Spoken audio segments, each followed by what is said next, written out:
nyao. Tembea kifua mbele, usiname chini. Tembea mbele ukisema kwamba aliye ndani yangu ni mkuu, muumbaji wa mbingu na nchi. Mimi nina akili. Niliwaambieni ya kwamba mimi nilikuwa mwana hip hop, nilikuwa na rap, hiyo ndio ilikuwa zangu hizo. Lakini nilipopewa habari hizi ya kwamba huna budi kuiacha hip hop, huna budi kumtafuta Bwana kwa mwokozi wa maisha yako, nilisema bora nionekane mpumbavu, maana ulinitukana wewe mpumbavu na acha hip hop. Ukasema ninaonekana mpumbavu kwa wanadamu wasiojua mwisho wao. Yesu Kristo ambaye ni Alfa na Omega, hana mwanzo wala mwisho, aliye mfalme wa wafalme, Bwana wa mabwana, ataniona mwenye akili. Ninakuuzia wazo, kijana ulioko hapa, mbona cheza na dunia, ambao unaogopa ukoo, unaogopa wazazi, kujitoa kwa Yesu. Wito utakapotolewa, jitoe kwa Yesu, utakuwa na akili. Na watakaokombolewa ni wenye akili, watu wenye akili duniani. Msitishie nyao, usitishiwe na ukoo, usitishiwe. Sikiliza, nitoe tahadhari. Simaanishi kwamba usisome. Hello? Tena nikwambie soma. Mwanafunzi soma. Unajua nini afu mmekaa mbele leo mtakoma. Fanya nini? Soma. Tena ongeza, kama una diploma nenda, degree nenda, masters nenda, PhD soma. Tunaishi kwenye ulimwengu wa wasomi. Na ndio maana hata vitabu vingi vya Mama White is English documented, vingi havijatafasiriwa. Wanaofaidi ni wanaojua Kiingereza. Na kuna mahala fulani amesema kwamba jitahidi kujua Kiingereza. Soma. Katika hii dunia wanafunzi mtafeli interview kwa sababu mtakosa kazi kwa sababu hamjui Kiingereza. Soma. Usicheze na elimu. Soma kwa nafasi yako. Haleluya.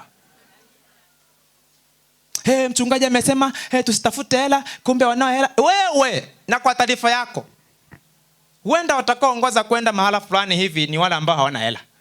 Tafuta hela. Haleluya. Tafuta maukoto. Mimi nilikuwa katika kibaraza pasta kuja kwa na baraza la kanisa mahala fulani. Unajua kuna clip fulani nilishai kuiona, sema mwenye hela akisimama, hata kama hajaanza kuongea, ile tu kusema kama kofi, hello, ile tu kukohoa. Kweli, asante sana. Tafuta hela. Na niwaambieni ya kwamba unaweza ukawa na wazo zuri la kujenga kwenye kibaraza, kwenye mkutano, kwenye baraza la kanisa, lakini kama huna hela, wazo lako alifanya nini? Mimi ni shahidi, nimeona. Hela inaongea baba. Ambie mwenzako tafuta maukoto. Ala, shauri yako. Tabaki na wazo lako. Sikiliza, tafuta hela.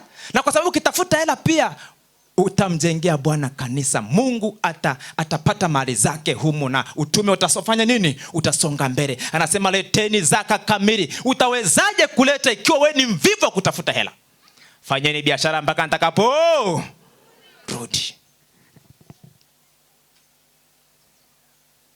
Lakini katika hayo yote fanye Bwana kuwa. Wangapi wamenielewa?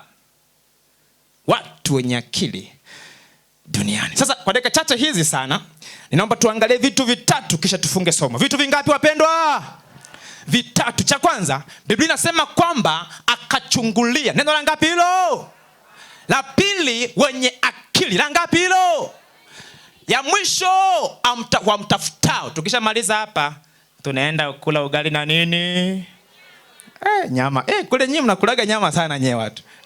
Mko vizuri, mna maukoto sijui. Okay. Sasa sikiliza. Biblia inaposema Bwana akachungulia, unaweza ukasema hivi Bwana kumbe huwa anachungulia. Hello? Anamwangalia cha usiku kule anafanya nini? Akachungulia. Tulisoma hapa jana kwamba Mungu ni omnipresent. Mungu yupo mahali pote kwa wakati huu.